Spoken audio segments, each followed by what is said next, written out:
Hello and welcome to this week's PEI News. I'm Tildy Bayar.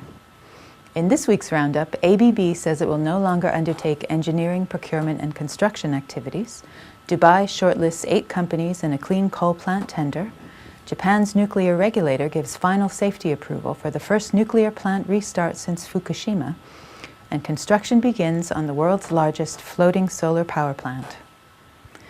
Swiss power and automation company ABB says it will no longer take the lead on turnkey renewable energy projects and will instead partner with outside EPC companies. CEO Ulrich Spiesshofer said this week that the company has stopped taking orders for solar and wind projects and will have over 90% of its legacy projects completed by the end of this year. He said the firm is conducting a detailed review of all legacy projects and will implement strategies to better anticipate future operations after delays caused problems for several previous endeavors. Spiesshofer said ABB will focus on its core business as a systems and service provider going forward.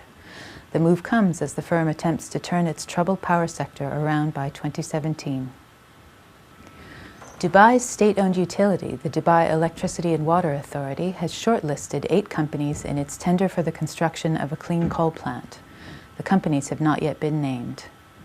The project's first phase will have a capacity of 1,200 megawatts and is expected to come online by the summer of 2020. The plant will represent part of the $20 billion that Dubai has allotted toward diversifying its energy mix by 2030 under its Green Economy for Sustainable Development initiative.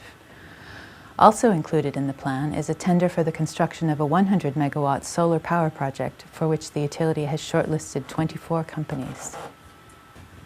Japan's Nuclear Regulatory Authority has given final safety approval to restart the 2 reactors at utility Kyushu Electric Power's plant in Sendai.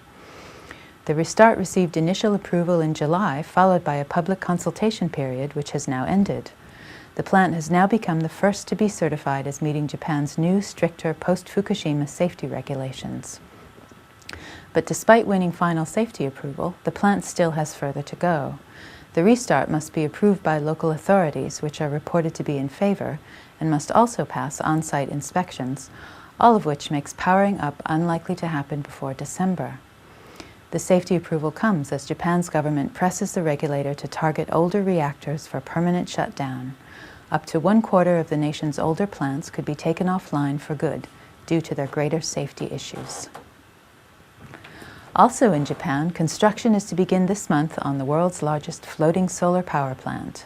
The 2.9 megawatt plant will be developed as 2 floating platforms sited in reservoirs in Kato City in Hyogo Prefecture.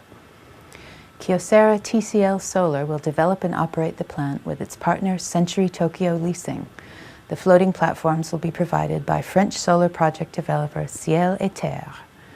The project will use over 11,000 of Kyocera's 255-watt solar modules. When completed, the platforms are expected to generate around 3,300 megawatt hours per year, or enough power for around 920 Japanese households.